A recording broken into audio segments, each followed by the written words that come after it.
Un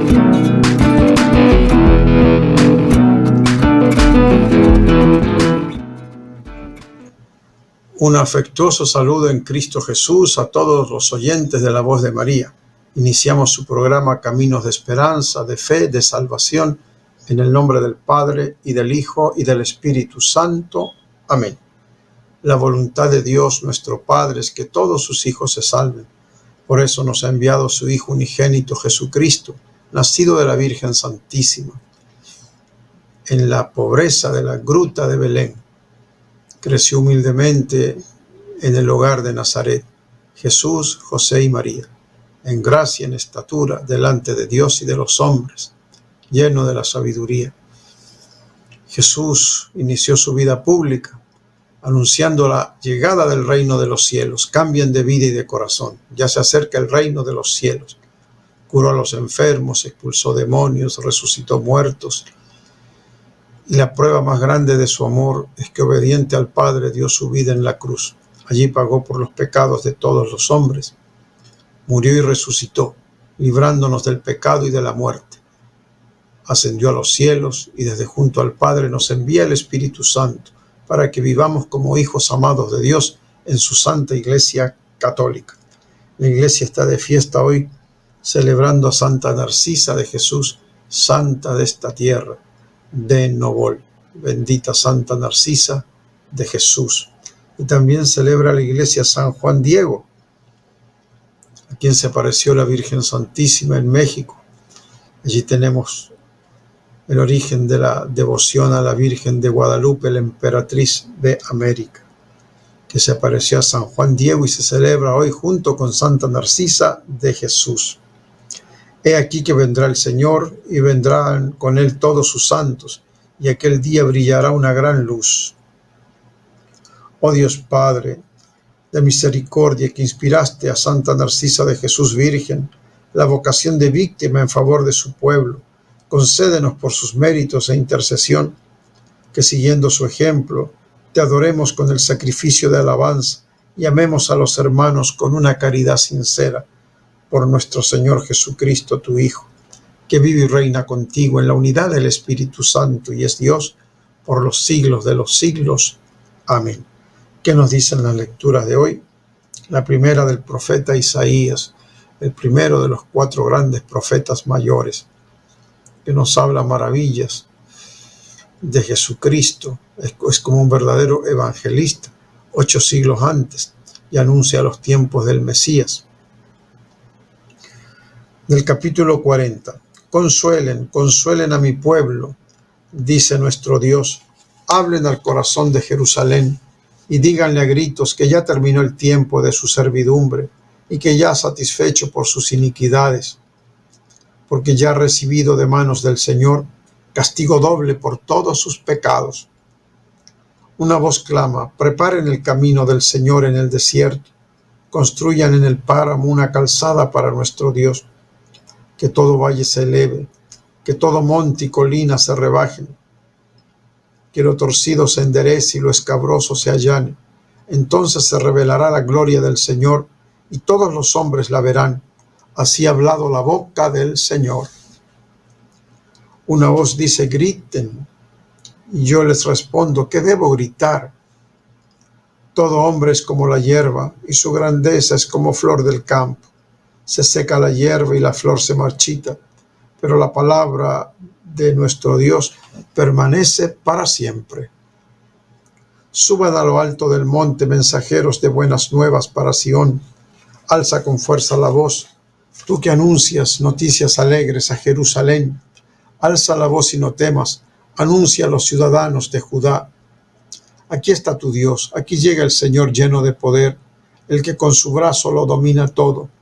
El premio de su victoria lo acompaña y sus trofeos lo anteceden. Como pastor apacentará su rebaño, llevará en sus brazos a los corderitos recién nacidos y atenderá solícito a sus madres. Palabra de Dios, te alabamos, Señor. Ya nos anuncia la bondad y la ternura de Jesús, manso y humilde de corazón, el Cordero de Dios que quita el pecado del mundo, y el que busca también a las ovejas descarriadas, a nosotros, para salvarnos. Del Salmo 95. Ya viene el Señor a renovar el mundo. Cantemos al Señor un nuevo canto, que le cante al Señor toda la tierra. Cantemos al Señor y bendigámoslo. Proclamemos su amor día tras día. Ya viene el Señor a renovar el mundo. Su grandeza anunciemos a los pueblos. De nación en nación sus maravillas. Reina el Señor, digamos a los pueblos. Gobierna las naciones con justicia. Ya viene el Señor a renovar el mundo. Alégrense los cielos y la tierra. Retumbe el mar y el mundo submarino. Salten de gozo el campo y cuanto encierra. Manifiesten los bosques a regocijo. Ya viene el Señor a renovar el mundo. Regocíjese todo ante el Señor, porque ya viene a gobernar el orbe. Justicia y rectitud serán las normas con las que rija todas las naciones. Ya viene el Señor a renovar el mundo. Aleluya, aleluya, ya está cerca el día del Señor. Ya viene el Señor a salvarnos. Del Santo Evangelio de nuestro Señor Jesucristo según San Mateo. Gloria a ti, Señor. En aquel tiempo Jesús dijo a sus discípulos, ¿qué les parece? Si un hombre tiene 100 ovejas y se le pierde una, ¿acaso no deja las 99 en los montes y se va a buscar a la que se le perdió? Y si llega a encontrarla, les aseguro que se alegrará más por ella que por las 99 que no se le perdieron. De igual modo, el Padre Celestial no quiere que se pierda uno solo de estos pequeños. Palabra del Señor. Gloria a ti, Señor Jesús. Siguiendo el pan de la palabra de la editorial San Pablo con algunas correcciones. Oración al Espíritu Santo. Ven, Espíritu Santo, luz que iluminas en la oscuridad, sosiego en la angustia y fortaleza en la debilidad. Conduce mi mente en este momento de oración. Permíteme llegar a la palabra de este día con un corazón limpio y con el alma dispuesta a recibir tu mensaje de amor. Amén. Espíritu Santo, ilumíname y santifícame. En relación a la primera lectura del profeta Isaías, el consuelo a Jerusalén, señala la realidad que vive el pueblo pecador mediante la imagen de la flor marchita y la hierba seca. A ella se contrapone la intervención redentora del Señor con el símbolo de la transformación por la palabra. La hierba se seca, la flor se marchita, mas la palabra de nuestro Dios permanece por siempre. De hecho, el inicio del texto presenta una comunidad desgarrada, tanto en lo social como en lo religioso. En medio de su dolor aparece la voz de Dios, que consuela al pueblo desesperanzado. El desánimo se apodera de los creyentes. El escenario nos muestra un ambiente de tristeza que se pregunta por Dios. El consuelo divino del que habla el texto bíblico indica la intensidad de la actuación de Dios para salvar a su pueblo. Basta una mirada a la raíz hebrea consolar, Naamu, para entender que no es tanto un hecho material como sí la acción concreta del Señor para rehacer o reconstruir la vida de una persona sumergida en el dolor. El consuelo de Dios no es superficial, llega hasta el corazón, es decir, hasta donde palpitan los sentimientos humanos y donde acontece el encuentro divino con la persona. El lenguaje del profeta Isaías muestra la locución de Dios a través de estas palabras, pues la boca del Señor ha hablado. El hablar de Dios reconstruye la esperanza y brinda la certeza de un camino acompañado por Él. El hablar de Dios incluso se identifica con la voz alegre del mensajero que proclama la salvación, anuncia la buena nueva a Jerusalén. El mensajero alegre revela la imagen de Dios Rey y Pastor. Esto sobrepasa la imagen de aquel que cuida un rebaño e ilustra la ternura de Dios que abraza en su pecho a los sencillos y los salva del dolor. Así el Evangelio de San Mateo usa la figura del pastor, aunque prefiere emplear el término hombre, antropos, Con esta palabra se alude a una persona que reacciona con responsabilidad en el cuidado de las ovejas y las cuida a todas y a cada una de ellas y no quiere que ni una sola se le pierda. El símbolo de las ovejas se ve con frecuencia en el Antiguo Testamento en referencia al pueblo de Israel. Nosotros somos su pueblo, sus ovejas, las ovejas de su rebaño. San Mateo utiliza la relación pastor-ovejas para ilustrar la función de la misión de Jesús. Con el verbo de perderse o descarriarse, planaomai, el evangelista indica la desviación de los creyentes. El término señala a una comunidad o persona que se deja engañar por los falsos mensajes, entrando en un olvido del amor, y no pone en primer lugar a Jesús, el Mesías de la salvación. La parábola del Evangelio de hoy está dicha para los discípulos y los creyentes de hoy, para aquellos que tengan la capacidad de hacerse pequeños en los brazos de Jesús. Los discípulos están llamados a vivir en el seno de una comunidad creyente, la iglesia. Con la imagen de los pequeños, el evangelista muestra no solo un modelo espiritual de fe y sencillez, sino también la fragilidad del creyente, que está expuesto a las crisis de infidelidad, pero Jesús está dispuesto a rescatar con amor a sus ovejas. Tanto este texto del profeta Isaías como el Evangelio de San Mateo, en esta parábola del pastor que va en busca de la oveja perdida, me interpelan en mi forma de vivir la fe. ¿Estaré preparando el camino para el Señor que se acerca? ¿Escucho la voz del alegre mensajero que me habla al corazón? ¿Quiero dejarme encontrar por el pastor? Pienso que en ocasiones me quedo en el lamento y me olvido de descubrir el actuar de Dios en mi vida, que siempre me ama y me levanta. Otras veces, en cambio, me pierdo por el camino de la rebeldía y la pregunta por la fe. Jesús, pastor bueno, cuando mi alma se llene de desconsuelo o me descarríe, hazme entender que tú eres mi consuelo, mi buen pastor. Cuando me pierda en las noches de mi vida, tómame en tus brazos, Señor Jesús, y condúceme de nuevo al redil de la iglesia.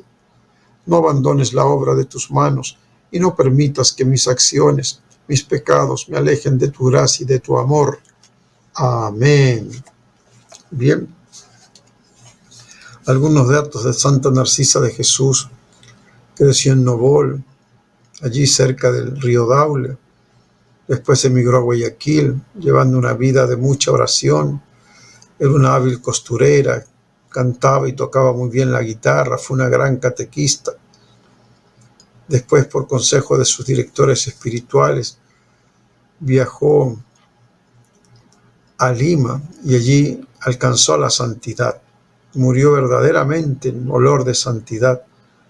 Llamó la atención que su cuerpo no se puso rígido, se mantuvo flexible, y después que fue enterrada, hicieron una exhumación tiempo después y se dieron cuenta de que el cuerpo estaba incorrupto.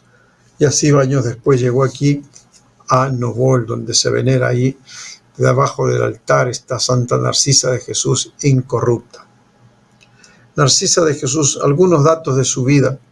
Narcisa de Jesús Martillo Morán nació en 1832 en la hacienda San José de Novol, Daule, Ecuador. Los dominicos regentaban su parroquia desde hacía casi 300 años. Fue hija de Pedro Martillo y Josefa Morán, campesinos propietarios, gente sencilla y profundamente creyente. Su padre, dotado de una inteligencia clara y espíritu de trabajo, reunió fortuna. Era muy devoto de Santa Mariana de Jesús y de San Jacinto de Polonia, que se venera con fervor en toda la provincia del Guayas. Los 9 hijos del matrimonio crecieron sanos y robustos, al aire libre junto al río. Narcisa ocupaba el 6º lugar. En 1838, cuando contaba 6 años de edad, Falleció su madre, quedó huérfana de madre. Con la ayuda de una maestra particular y de su hermana mayor, se instruyó en las primeras letras. Aprendió a leer, escribir, sumar, restar, hacer cuentas, cantar, tocar la guitarra, a coser muy bien, arte que llegó a dominar con verdadera maestría, tejer, bordar, cocinar. Poseía grandes cualidades espirituales y una gran predisposición para la música. Con frecuencia su plegaria se hacía canción y su cántico fue íntimo y piadoso, entregando el corazón a Jesús.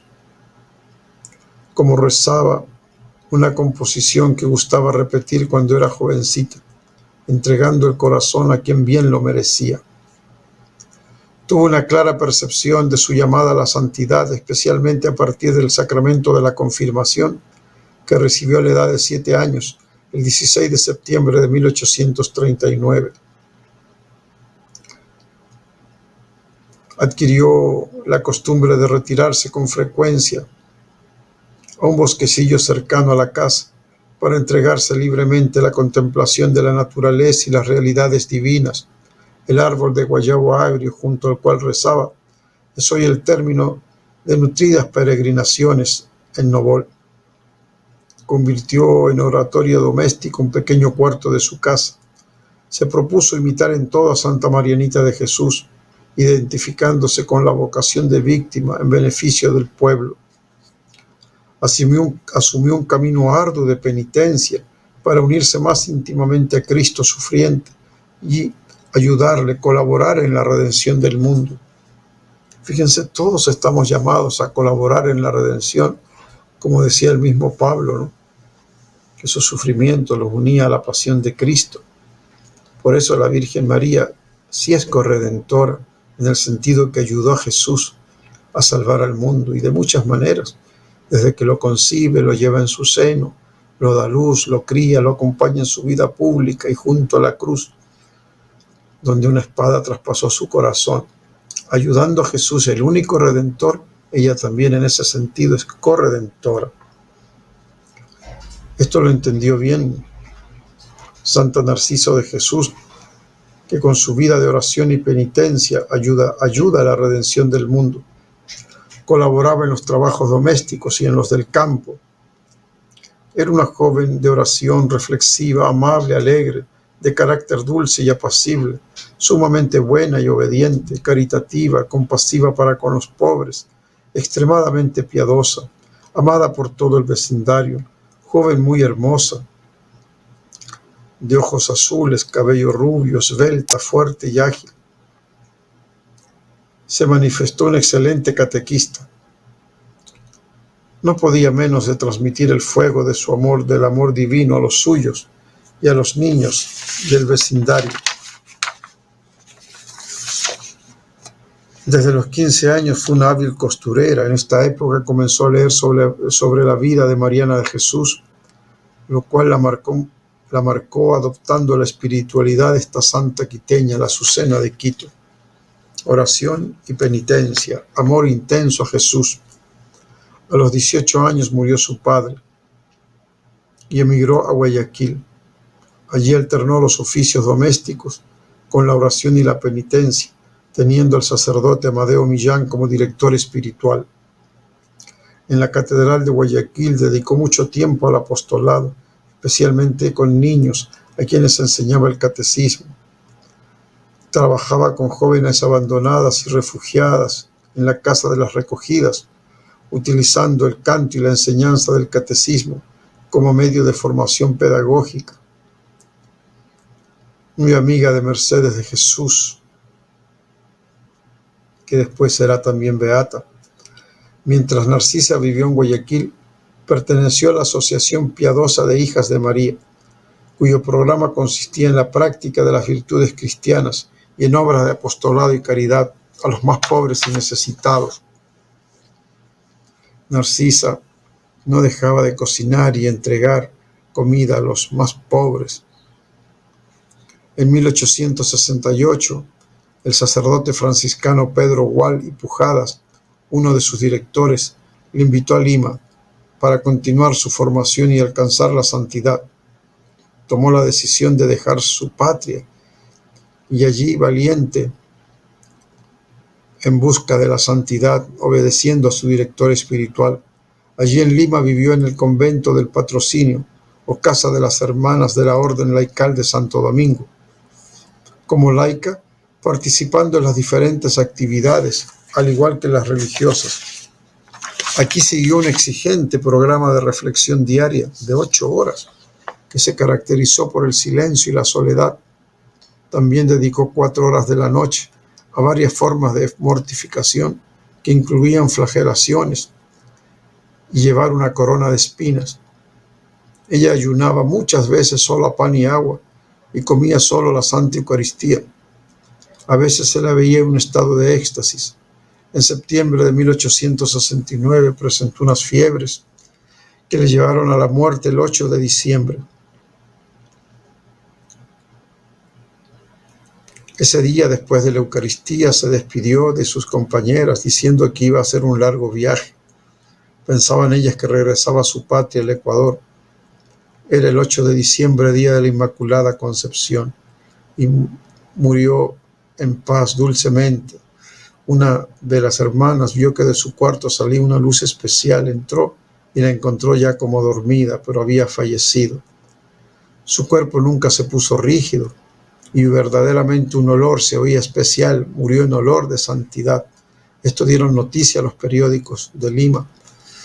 Se habló mucho de esta joven santa. Su cuerpo fue enterrado en el cementerio Presbítero Matías Maestro, donde permaneció hasta 1955. Fue exhumado, se descubrió incorrupto, siendo repatriado a Ecuador, primero a la ciudad de Guayaquil, estaba en la iglesia de San José en 1955, y ahora permanece en Novol, debajo del altar mayor. Allí se encuentra su cuerpo incorrupto. Narcisa, Santa de Novol, ruega por nosotros. Santa Narcisa, que en todas partes sea cada vez más reconocida tu santidad, porque de hecho lo es. La Iglesia Universal se alegra con esta flor de santidad de esta tierra. Santa Narcisa de Jesús, ruega por nosotros. Siguiendo el catecismo de la Iglesia, en relación a la Eucaristía, tenemos unas palabras muy especiales aquí, poco difíciles de entender, que trataremos, siguiendo el catecismo, de explicar. Por ejemplo, en la celebración de la Eucaristía, la anáfora. Dice el catecismo: con la plegaria eucarística, oración de acción de gracias y de consagración, llegamos al corazón y a la cumbre de la celebración. En el prefacio, la Iglesia da gracias al Padre por Cristo, en el Espíritu Santo, por todas sus obras, por la creación, la redención del género humano y la santificación. Toda la asamblea se une entonces a la alabanza incesante que la Iglesia celestial, los ángeles y todos los santos cantan al Dios 3 veces santo. Santo, santo, santo es el Señor, Dios del universo, llenos están el cielo y la tierra de tu gloria. En la epíclesis, fíjense esta palabra un poco difícil, epíclesis, la Iglesia pide al Padre que envíe su Espíritu Santo, o el poder de su bendición, sobre el pan y el vino, para que se conviertan por el poder del Espíritu en el cuerpo y la sangre de Jesucristo, y a que quienes toman parte en la Eucaristía sean un solo cuerpo y un solo espíritu. Bien. En el relato de la institución, la fuerza de las palabras y de la acción de Cristo y el poder del Espíritu Santo hacen sacramentalmente presentes, bajo las especies de pan y de vino, su cuerpo y su sangre. Su sacrificio ofrecido en la cruz de una vez para siempre. Otra palabra un poquito extraña, anámnesis. En la anámnesis que sigue, la Iglesia hace memoria de la pasión, de la resurrección y del retorno glorioso de Cristo Jesús, y presenta al Padre la ofrenda de su Hijo que nos reconcilia con Él. En las intercesiones siguientes, la Iglesia expresa que la Eucaristía se celebra en comunión con toda la Iglesia del cielo y de la tierra. de los vivos y de los difuntos, y en comunión con los pastores de la Iglesia, el Papa, el obispo de la diócesis, su presbiterio, o sea, los sacerdotes y sus diáconos, y todos los obispos del mundo entero con sus iglesias, una sola familia. En la Santa Comunión, precedida por la oración del Señor, el Padre Nuestro, y de la fracción del pan, los fieles reciben el pan del cielo y el cáliz de la salvación, el cuerpo y la sangre de Cristo que se entregó para la vida del mundo. Y aquí tenemos un comentario de San Justino Mártir, de los primeros siglos. Y este alimento se llama entre nosotros Eucaristía, de la que a nadie es lícito participar, sino el que cree ser verdaderas nuestras enseñanzas y se ha lavado en el baño que da la remisión de los pecados y la regeneración, o sea, se refiere al bautismo, y vive conforme a lo que Cristo nos enseñó. Para comulgar bien hay que estar bautizados y creer lo que Cristo nos enseñó. En ese pan y ese vino consagrados está su cuerpo, su sangre, su vida, su alma y su gloriosa divinidad. Bien. En relación al tema médico de hoy, el hipotiroidismo. No está funcionando bien la glándula tiroides. Se presentan pacientes, la mayoría que veo son mujeres, aunque también hombres, pero la mayoría mujeres, que están un poco pálidas, un poquito hinchadas, la piel reseca, no tienen trastornos de memoria, se olvidan de las cosas, tienen frío, son friolentas, están un poco estreñidas. Entonces uno sospecha que es hipotiroidismo y solicita las pruebas respectivas, la TSH, la T3 y la T4. Para entender un poco de esto, estas hormonas, hay que recordar que la principal hormona secretada por la glándula tiroidea es la tiroxina o T4, que las enzimas desoyodasas de muchos tejidos la convierten en triyodotironina, o sea, T3, que es más potente. O sea, primero se secreta la T4, la hormona tiroidea T4, y luego esta T4 se convierte en T3, que es más potente. Ambas hormonas están unidas de forma reversible a proteínas plasmáticas, principalmente a la globulina fijadora de tiroxina. Solo la fracción libre de la hormona, o sea, la que no está ligada a proteína, entra en las células y produce sus efectos biológicos. Por eso es importante pedir la T4 libre. La secreción de T4, hormona tiroidea T4, es estimulada por la hormona estimulante de la glándula tiroidea o tirotropina, TSH, que se produce en la hipófisis, que está en la base del cerebro. Aquí se libera esta tirotropina TSH, que va a estimular la producción de T4 en la hormona tiroides. A su vez, la T4 disminuye la secreción de TSH, formándose lo que se llama una retroalimentación negativa que ayuda a mantener la concentración de T4 libre en un intervalo normal que es estrecho. O sea, la TSH de la hipófisis estimula a la glándula tiroides a producir T4.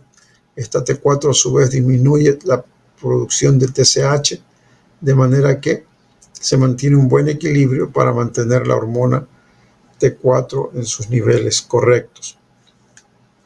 La palpación de la glándula tiroidea determina su tamaño y consistencia, si está grande, pequeña, blanda, dura, así como la existencia o no de nódulos, y si hay dolor o no a la palpación. Entonces a veces los médicos nos olvidamos de palpar la tiroides. Está blanda, está dura, hay o no hay nódulos, porque a veces es necesario pedir no solo las hormonas tiroideas, TA, TSH, T4 libre especialmente, sino también un eco de la glándula tiroides. Las pruebas diagnósticas, la principal es la TSH plasmática. Es la prueba inicial de elección en la mayoría de los pacientes con una presunta enfermedad tiroidea. La concentración de TSH está elevada en el hipotiroidismo primario, muy leve. y está reducida en el hipertiroidismo muy ligero. Repetimos esto para que se comprenda.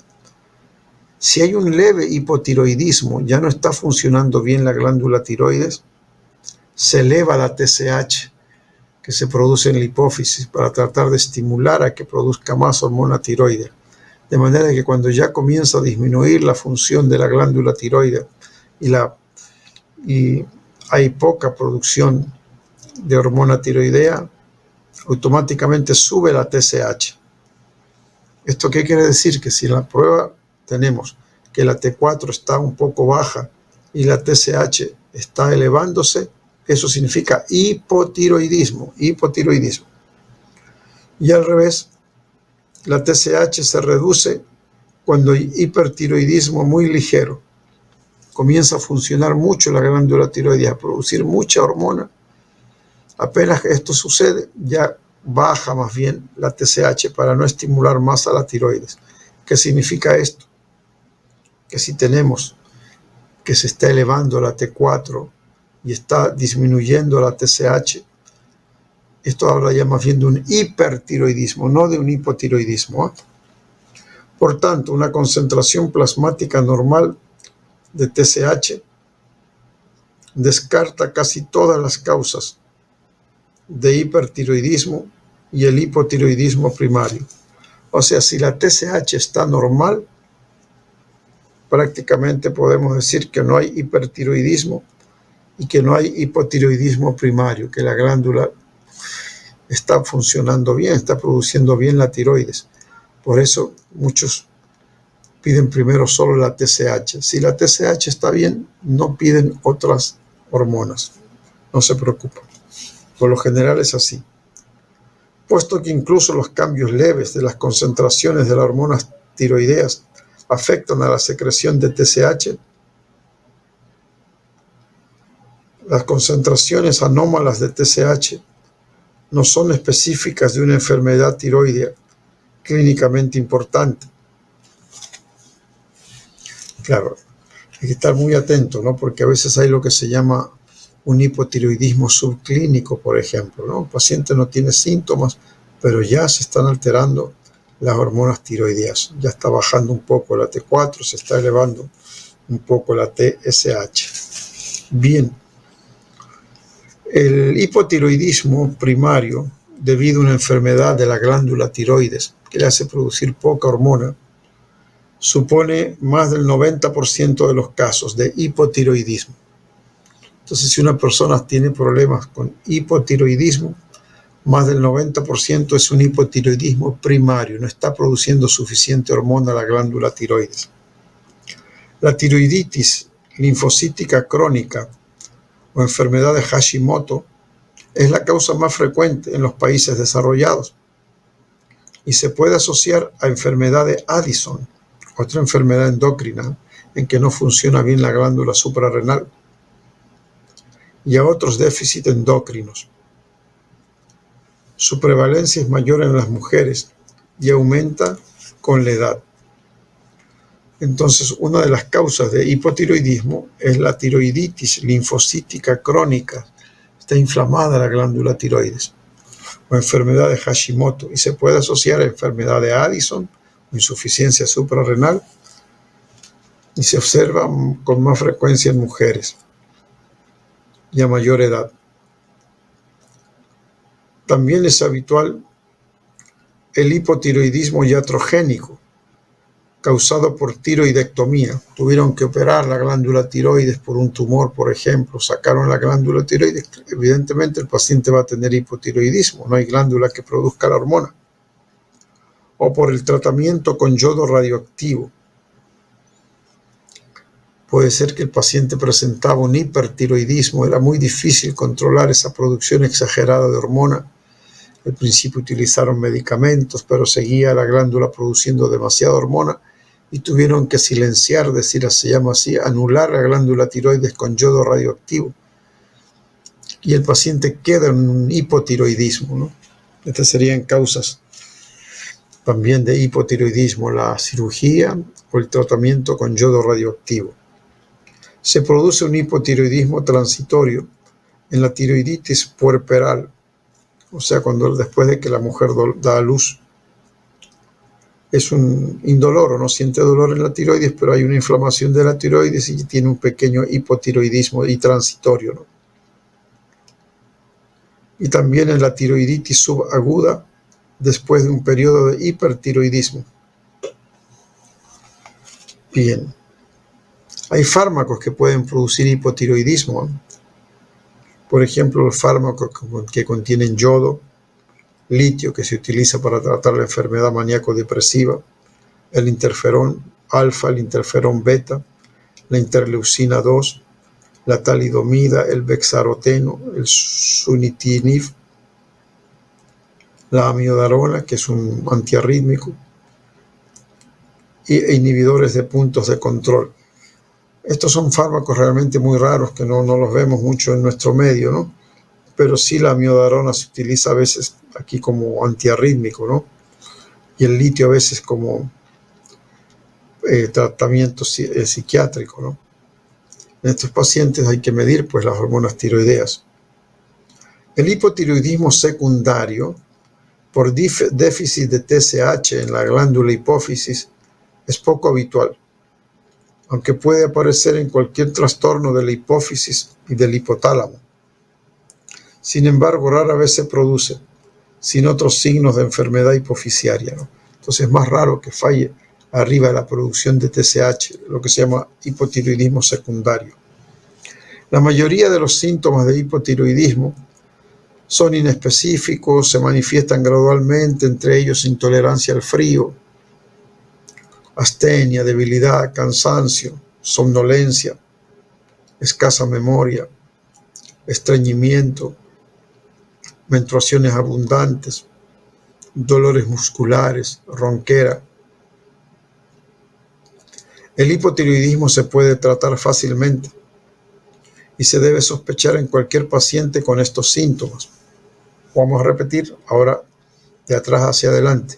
Ronquera, la voz se vuelve muy ronca, dolores musculares, menstruaciones abundantes, estreñimiento, trastornos de memoria, somnolencia, astenia, intolerancia al frío.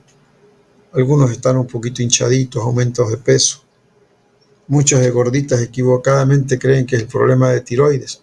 Están con una buena tarrina de chaulafán y unos patacones ahí y una fritada. Dice el doctor, hágame medir la hormona tiroidea. No es la hormona tiroidea, sino que usted está comiendo demasiado y mucho arroz, ¿no? Exploración física. Los signos de exploración física, cuando ya el médico examina al paciente, hay una relajación lenta de los reflejos tendinosos, ¿no? Hay una respuesta un poco lenta. Hay bradicardia, el pulso es lento. Edema facial, puede producirse la cara, que se llama en luna llena. Edema alrededor de los párpados. La piel puede estar reseca y edematosa, sin fobia, o sea, se presiona con el dedo, es un edema un poco duro, ¿no? Se llama mixedema. Puede producirse un ligero aumento de peso. Aunque el hipotiroidismo no provoca una obesidad intensa, las manifestaciones poco habituales del hipotiroidismo son hipoventilación, uno tiene dificultad para entrar, sacar el aire, ¿no? Hipoventilación. Pedrito, ¿nos das un minuto? Un minutito, Pedrito. Hipoventilación, puede haber derrame pericárdico, o sea, en el corazón, acumulación de líquido alrededor del corazón o pleural, sordera y síndrome del túnel carpiano, un dolor aquí en la mano, ¿no? El tratamiento ideal es la levotiroxina, que le vamos a indicar en la próxima semana, Dios mediante, cómo el hipotiroidismo se puede tratar con la levotiroxina, que es buena, bonita y barata. Agradecemos pues a Pedrito. Por ahí escuché una música que indica que finaliza el programa. No dejen de ayudar siempre a la voz de María para que siga siempre evangelizando con Jesús, José y María. Hasta la próxima semana, Dios mediante.